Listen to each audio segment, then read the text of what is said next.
Hi, and welcome. You're listening to the X22 Report.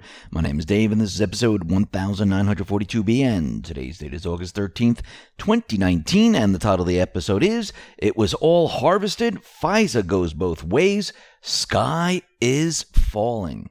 Now, before we get started, I want to talk about being prepared. Every day, we see the deep state pushing events. Who knows what the next event will be or what they will try next? We've been seeing violent protests with Antifa, armed attacks on ICE facilities, police officers heckled and pelted, executing arrests, power outages, even elected members of Congress crashing political events. And the media justifies or ignores it. We are now in a cycle of strange weather patterns, earthquakes, hurricanes, and more. Almost every American is at risk in some form. This is why I prepare with my Patriot Supply. They've revolutionized preparedness with an industry-leading line of food storage, water filtration, and other products that you'll need at some point. Right now, save 50% on a 2-week emergency food kit. The 2-week food kit includes breakfast, lunches, and dinners that last up to 25 years in storage. Don't be unprepared. We never know what could happen next. Give yourself a peace of mind and save 50% on my special website, preparewithx22.com. Let's get into the economic collapse, political and geopolitical news. Now, the deep state, they know what's coming. The clock is ticking down. Panic is setting in with the deep state players, with the mainstream media. They don't know when it's all going to hit, but they know it's going to hit. Q once asked us, is the corn ripe for harvesting? And Q answered, it is now. Q also told us that FISA works both ways, and that when the time is right, the sky would be falling. Q also told us that August is a hot month. We're going to be talking about this a little later in this report, but first, let's look at the panic. Adam Schiff tweeted out the following to show his panic. Trump brings conspiracy theories from the darkest corners of the internet to the Oval Office. Lies about Obama's birth, JFK's death, or now that the Clintons are responsible for murder. Trump has lied over 12,000 times. He's the most dishonest president in our history. Adam Schiff, he is continually putting out these tweets because he is panicking right now. He realizes they use their ammunition and they know that everything is about to drop. Now, lies are only lies unless they're not backed up by truth and fact. Once you back them up by truth and fact, everyone that says you're lying, well, that goes away. Remember when Trump told us that Obama was spying on him? And the mainstream media, all these politicians said he was lying? Well, facts started to come out. The truth started to come out. And people started to realize, whoa, wait a minute. Trump has something here. Maybe he's not lying. Remember when Trump said, listen, I never colluded with Russia. I never had anything to do with any of this. We never spoke to Russians. We never received any information. Nothing. Now, they said he was a liar. He did collude. They hired Mueller.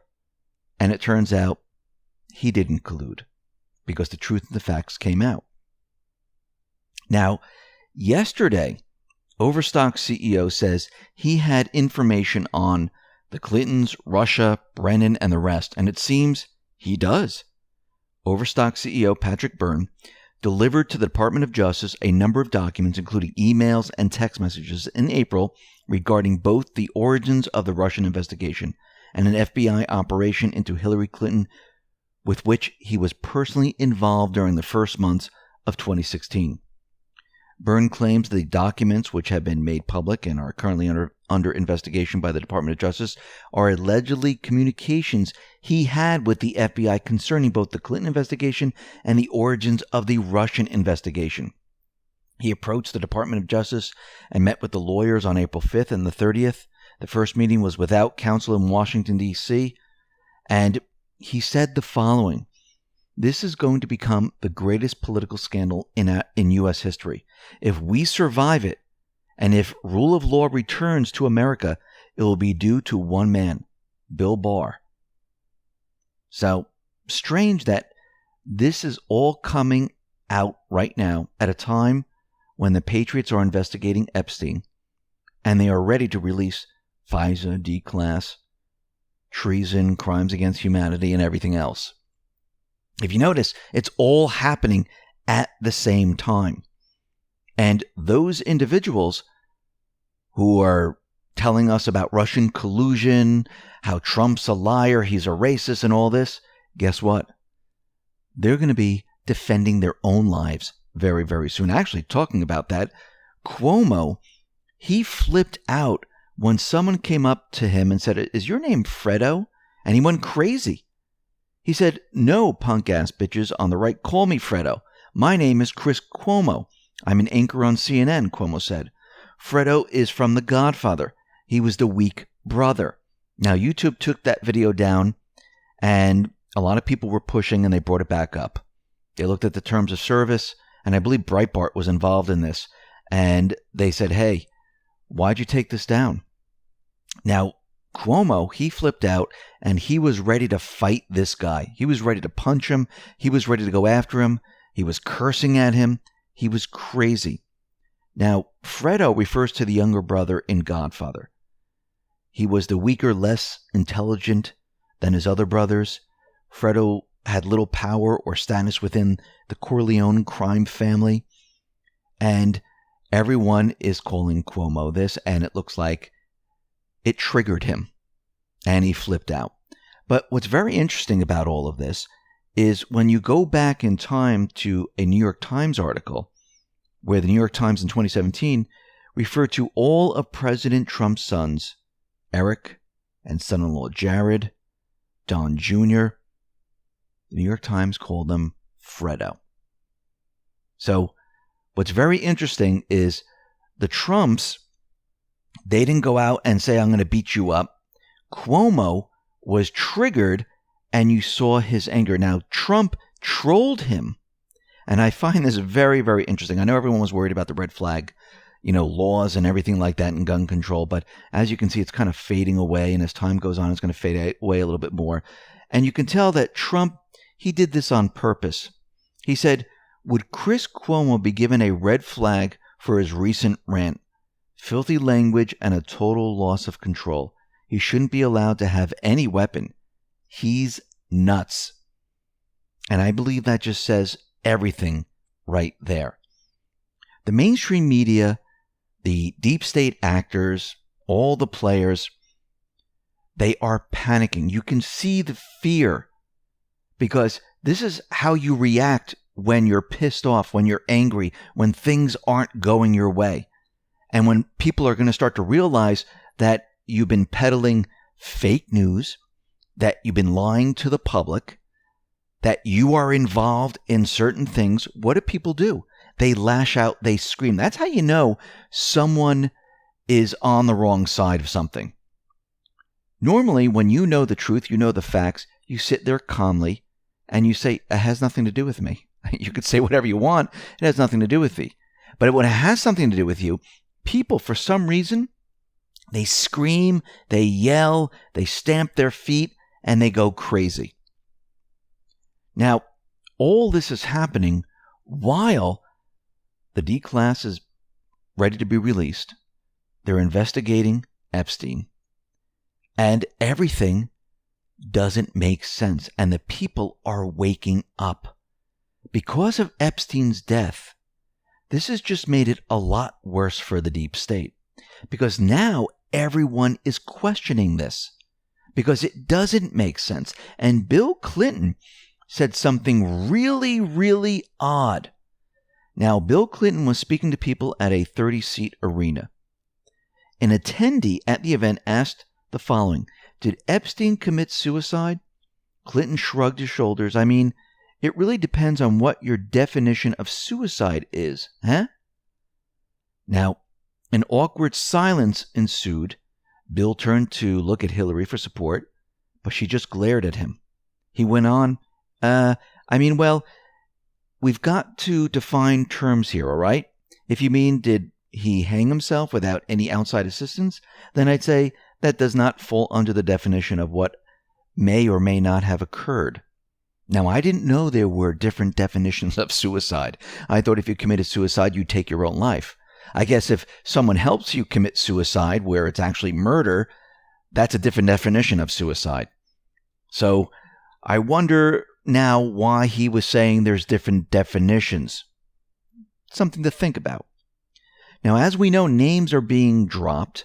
More and more people are being brought out to the forefront here. And the list is getting longer and longer with those people that have been involved with Epstein, who flew on his plane, who went to the island, who had contact with him, who had investments with him. And Jeffrey Epstein, he has links with France.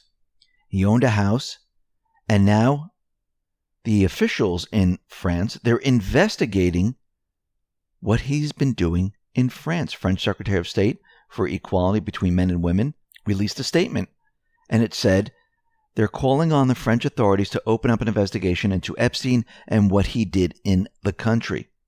The American investigation has highlighted links with France. It thus seems to us fundamental for the victims that an investigation be opened in France so that all is brought to light. Now, flight logs show that Epstein frequently traveled to France, and he was returning from Paris in July when he was arrested at an airport in New Jersey, at the Teterboro Airport, and he flew back and forth to France. He also has a number of French contacts in his black book, and this was brought out by Gawker in 2015. So who else is popping up on the list? Well, we have Bill Gates.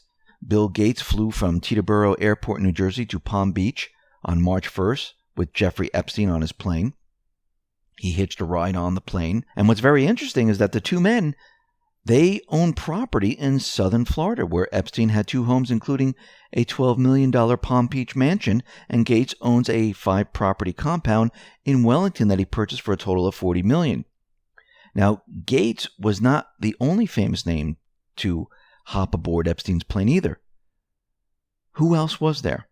Well, we have Walter Cronkite, architect Peter Marino, and passenger identified as John Roberts.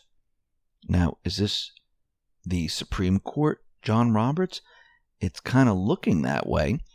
And this might explain why he said, Obamacare is unconstitutional, and all of a sudden he changed his mind and said, okay, it's constitutional, then left the U.S. for 2 weeks. I wonder if he was blackmailed.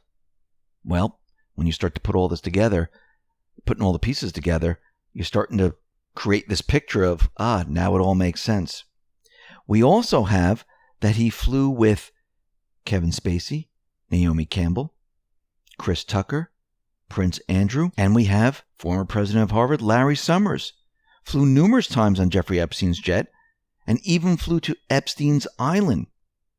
And these are recorded in the flight logs. President Bill Clinton's national security advisor, Sandy Berger, flew on Epstein's jet from his island as well. Berger was also famous for being charged with stealing documents from the National Archives, but stuffing them in his clothes to protect Clinton and himself from actions related to Osama bin Laden. But of course, we have all this information, all these people involved, people flying on his planes, going to his island. But guess what? You're just looking at Trump. And Epstein's little black book, it's being reported that there's about 301 Brits among his contacts. Now, we know the FBI and the NYPD are on the island, Epstein Island. And there was a drone flying around the island, and it came in very, very close, and it spotted the FBI inside the house, NYPD, and people are saying, why is the NYPD on Epstein Island? Well, the NYPD cops, they're part of the FBI New York Child Exploitation and Human Trafficking Task Force. That's why they're there. Think about it. Think about what is happening there and what they're going to find. So all this information is coming out. They raided the island. His suicide is very suspicious. And while all that is going on, an operation called Mad Hatter led to multiple arrests in Little Rock. And this is coming from the Justice Department. 15 defendants are in custody after a DEA operation led to several arrests this morning as part of a federal drug investigation. Operation Mad Hatter has resulted in the identification of several drug traffickers and the seizure of large quantities of cocaine, ecstasy, and many other drugs. But what's very interesting about this is happening at the same time that everything else is happening, and it's called Operation Mad Hatter. Where have we heard that before? And it's happening in Little Rock, Arkansas. I mean, where have we heard this before? Mad Hatter. Well, let's go back to post 2322. And it says, page 20, Assange arrest, gives us a link. And this is the emails from WikiLeaks. And it says, by Marty Tory, Mad Hatter. Let's go to post 2636. Alice and Mad Hatter. Do you think they called this Operation Mad Hatter and they were investigating Little Rock because it has to do with Clintons? It's starting to feel this way. It seems like they're letting everyone know that something is happening, and they're calling these operations the same exact code names that Hillary Clinton was using, Marty Tory was using. And is this a coincidence? I think not. Now, more and more information is coming out about Epstein, and it all really doesn't make sense. Now, one of the two men tasked with guarding Epstein at the MCC, the prison, was a fully fledged correctional officer. One of the guards was a substitute who was not properly trained for the job. Now, that's kind of odd. Now, former New York Police Commissioner Bernard Kerik is very familiar with the prison. Kerik also ran the Department of Prisons in New York for 6 years, involving about 133,000 inmate admissions a year. Now, Bernard Kerik said there should be video from the hallway outside of Epstein's prison cell in the north side and the south side of the hallway where those cells are. There are cameras overhead, so you'll be able to see who went in the cell, who came out of the cell. There's no camera facing in the cell, so you wouldn't see inside. So there should be footage of individuals going in and out. And that is very interesting. So far, we've seen no footage whatsoever. A lot of people saying that the cameras malfunctioned, they weren't working properly. Now, the New York Post, they put out an article explaining how Epstein committed suicide. And they said that Jeffrey Epstein hung himself with a prison bedsheet. He was 6 feet tall. He was in a cell with a bunk bed. He wrapped it around the bunk bed. He had to bend his legs, and he hung himself. So let's get this straight here. His lawyers forced the prison to take him off suicide watch. The Bureau of Prisons moved Epstein from suicide watch to a room with a bunk bed and sheets where he could hang himself. Then his cellmate was removed. Then the guards, one who really wasn't a guard, stopped watching him, and they disappeared. Then this 6-foot man tied the sheet to the top bunk, hung himself. He had to bend his legs because he was too tall. He was alone in the room, no cameras, nobody heard anything, or did they? Because we're getting information that they heard screams coming from Epstein's cell. And according to a new report, it claims that correction officers were also heard saying, "Breathe, Epstein, breathe," while trying to revive him. Now that's very interesting. So people in the prison said they heard screams coming from his cell. Now, why would he scream if he's committing suicide? You would only scream if someone was maybe killing you and you didn't want to die and you were trying to fight them off. Now, the mainstream media, they're pushing the angle that Trump was involved. If you go to Google and type in Epstein, it's all Trump. They kind of wiped Clinton completely out of there. You can see a couple pictures, but it's mostly Trump. And you know why they're doing this. But there are so many people that had investments with him, that flew on his plane, that had parties on his island. But let's not look at that. Let's not look at these other people. Let's just look at Trump right now, where there's no flight logs of him. He was exonerated by the witnesses saying, yeah, we didn't have sex. And he has no business dealings with Epstein. So if Jeffrey Epstein, the deep state, had info that would expose Trump, the mainstream media would have put this out a long time ago. Think about it. Do you think they would have gone through all the trouble of creating a dossier, Russian collusion, fake impeachment, and doing all of that if they had evidence of Trump with underage girls? No, they would have used Epstein's evidence. They would have shown a video showing Trump with a girl. They would have shown the flight logs. They would have shown Trump with all of this. This would have ended Trump instantly. The reason why they didn't use any of this? Because there was no there. There was nothing there. They have nothing. Plus, Epstein would be alive right now. The deep state would have protected him. They would have used Epstein like they used Cohen and Mueller. They would have put on a show. They would have brought him in front of Congress. They would televise this. They would show those videos over and over again in the flight logs. And they would make sure America understood who this individual was. The reason why none of this happened, the reason why they still have nothing, because it never happened. All they have is a couple pictures of Trump. They wouldn't have gone to all the trouble of Russia collusion, the dossier, obstruction, the impeachment.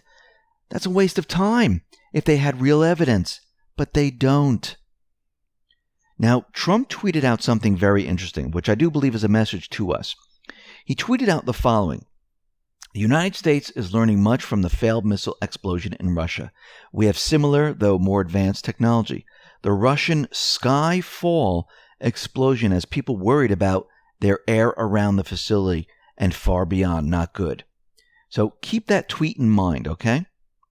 Now, We Rise tweeted out something very interesting, and it looks like somebody removed the computer and other objects from Epstein's house. He tweeted out the following. Hey guys at FBI, you might want to see who was on site between July 17th and July 28th. See something missing? Say something is missing. If you look at the two windows, you can see that there was a computer and it kind of looks like a gun and other objects. And then you look at the other picture, which was taken later on the 28th. It's all gone. Somebody took it. Someone decided to come there and clean everything out. So keep everything that we talked about in the back of your mind and follow me on this discussion.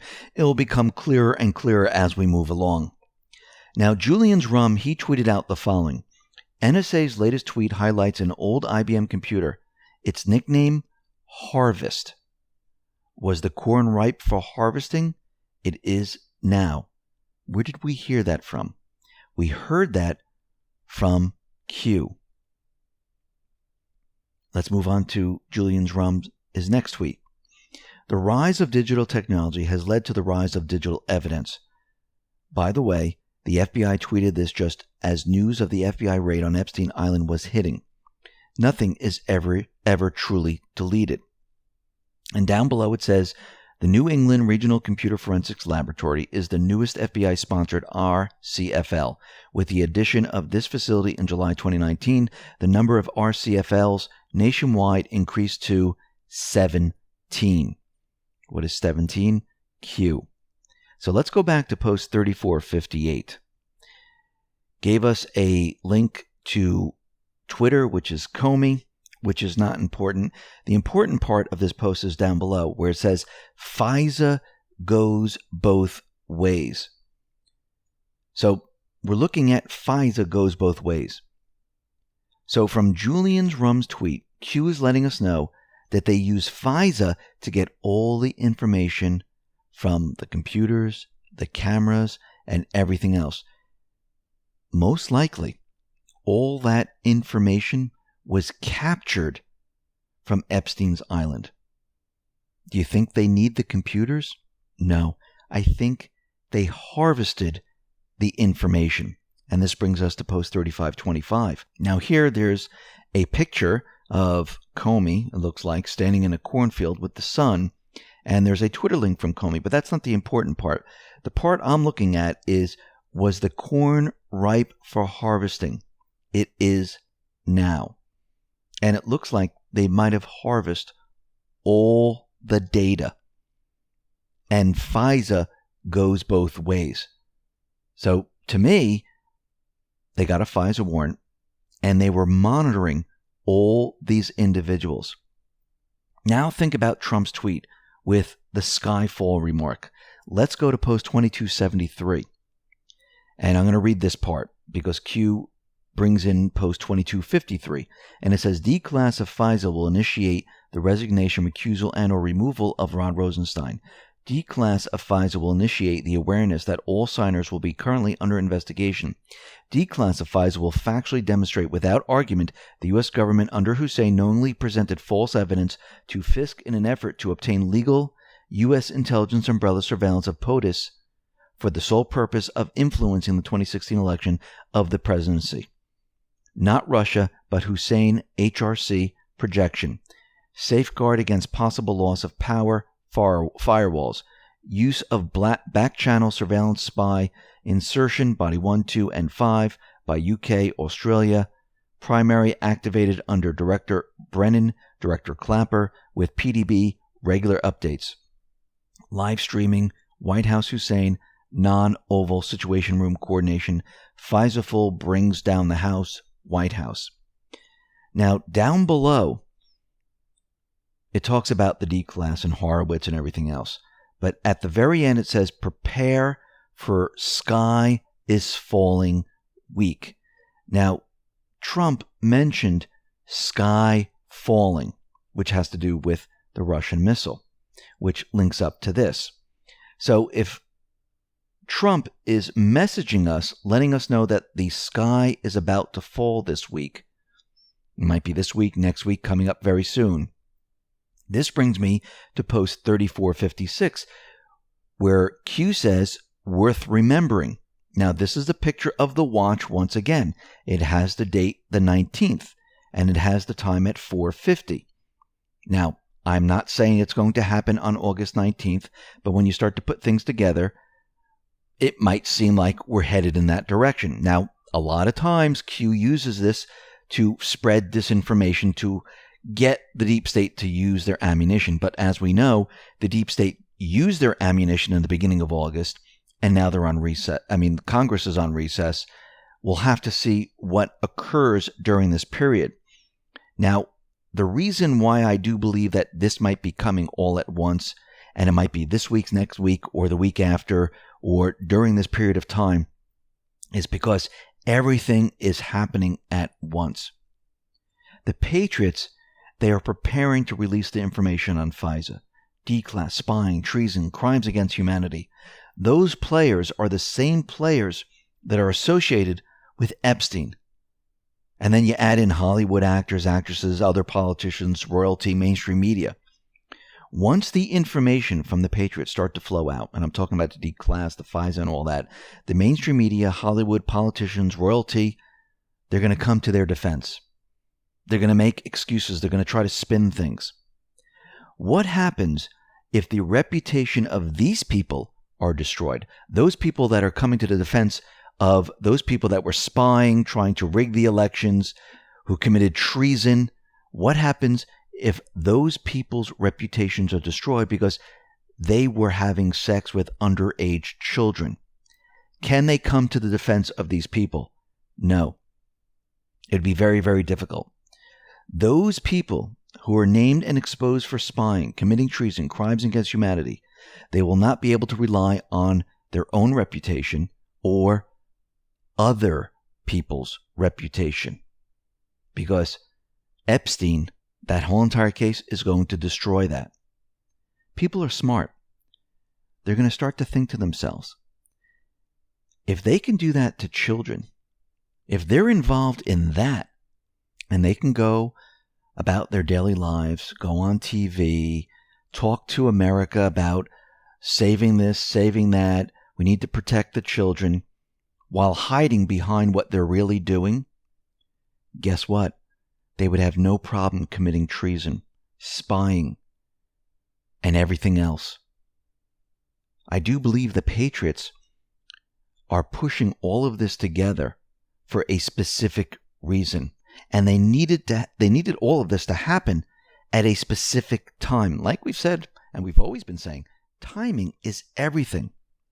Now, Larry Sanger, he tweeted out the following. I want to add 2 more things to this thread. This is real, not a story, and not a game.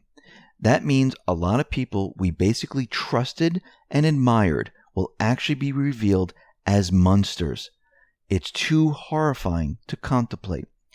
That's a reason they've gotten away with it for so long.